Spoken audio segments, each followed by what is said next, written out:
जय हिंद साथियों, स्वागत है हमारे YouTube चैनल बिहार सर्वे इन्फॉर्मेशन में।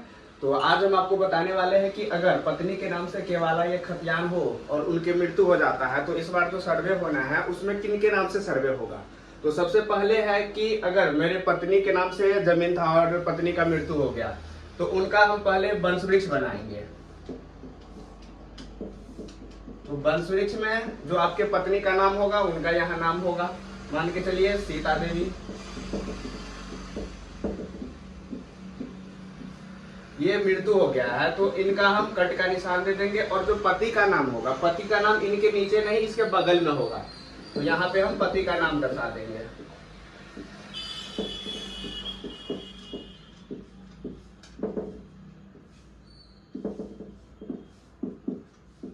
ये जिंदा है।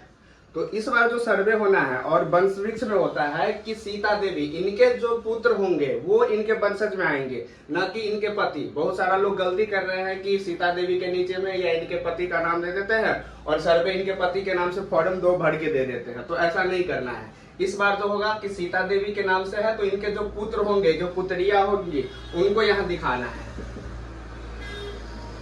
तो इनके मान के चलते हैं कि हम इनके 4 पुत्र थे।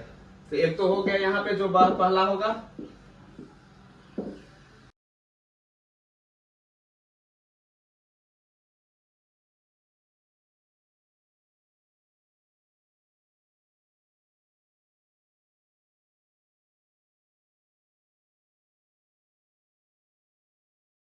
तो यहाँ हमने सीता देवी का जो है वंश वृक्ष वो हमने बना दिया है कि सबसे पहला जो इसका बेटा है वो रवि कुमार है, ये जिंदा है। फिर दूसरा है सोम कुमार है और तीसरा संजय कुमार है और एक बेटी है जो कि जिंदा है और उनका भी शादी वादी नहीं हुआ है तो उनका भी हमने नाम दर्शा दिया है।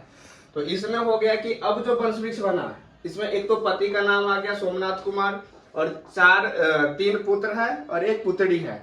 तो इसमें हम करेंगे कि जो सर्वे होगा, इस बार जो सर्वे होना है वो इनके वंशज के नाम से होगा। ये रवि कुमार सोम कुमार इनके नाम। पत्र जो 2 होता है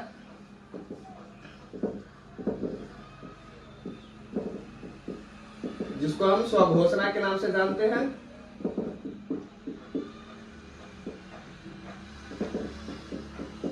ये जो फिलअप होगा वो इनके नाम से होगा।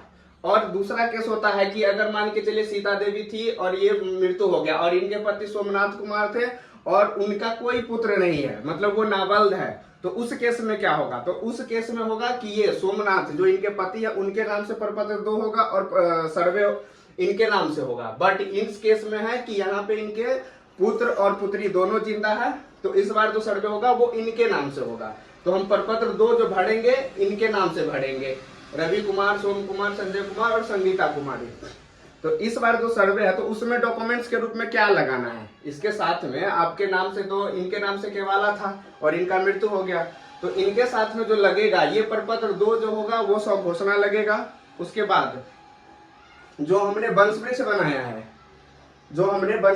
है, इसमें होगा कि इनके जो फड़िक होंगे ये 1 2 3 इनका साइन हो जाएगा एक सादा पेपर पे, ये वंश वृक्ष वैलिड है और ये वंश वृक्ष लग जाएगा। फिर उसके बाद होगा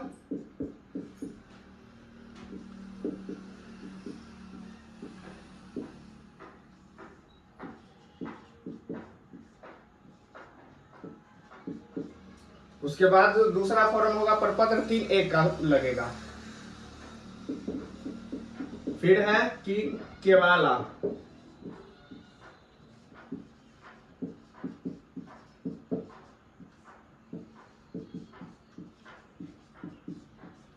तीसरा डॉक्यूमेंट्स लगेगा अगर केवाला जमीन है तो केवाला, अगर खतियान जमीन है तो इसका फोटो स्टेट लगेगा उसमें।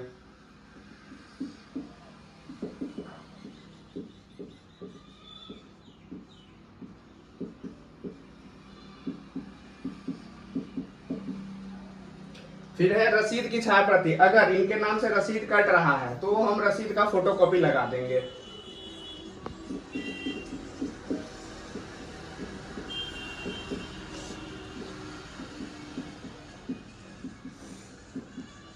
फिर है चौथा में आधार कार्ड की छाया प्रति। तो इतना डॉक्यूमेंट्स इनमें लगेगा। जैसे सीता देवी के नाम से था पहले, बट अब इनके नाम से चढ़ेगा तो इनके नाम से स्वघोषणा भराएगा जिसको हम प्रपत्र 2 में भरेंगे। फिर वंशावली, इनका मृत्यु हो गया है तो इसमें वंशवृक्ष लगेगा। तो एक तो सादा पेपर में वंशवृक्ष बनेगा, और जो सर्वे का फॉर्म प्रपत्र 3 एक आता है जो कि 2 पार्ट का होता है।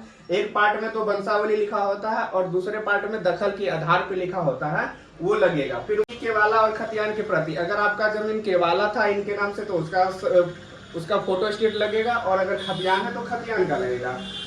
फिर है रसीद। रसीद अगर उनका कट रहा होगा तो रसीद की छायाप्रति लगा देंगे। और आधार कार्ड, तो आधार कार्ड जो जिंदा व्यक्ति है, रवि कुमार, सोम, संजय, इनका चारों का आधार कार्ड का इसमें फोटोकॉपी लगाएगा। तो इतना चीज करने के बाद ये सर्वे का फॉर्म कंप्लीट हो जाता है।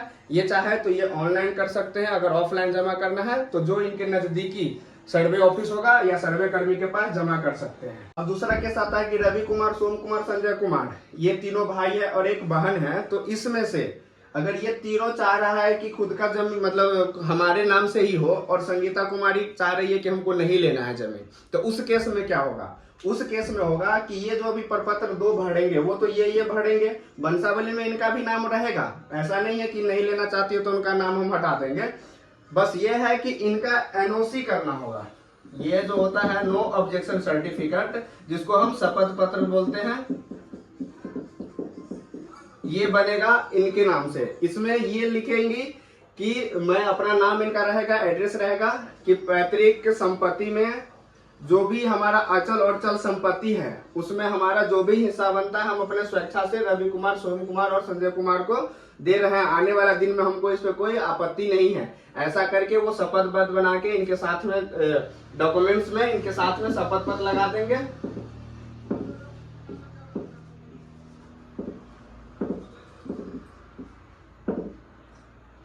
ये शपथ पत्र लगाने के बाद होगा कि फिर अब इन्हीं के नाम से खाता खुलेगा, तब इनका नाम हट जाएगा। अगर आप शपथ पत्र बना के नहीं देते हैं इसके साथ में, तब तो चारों के नाम से खाता खुलेगा।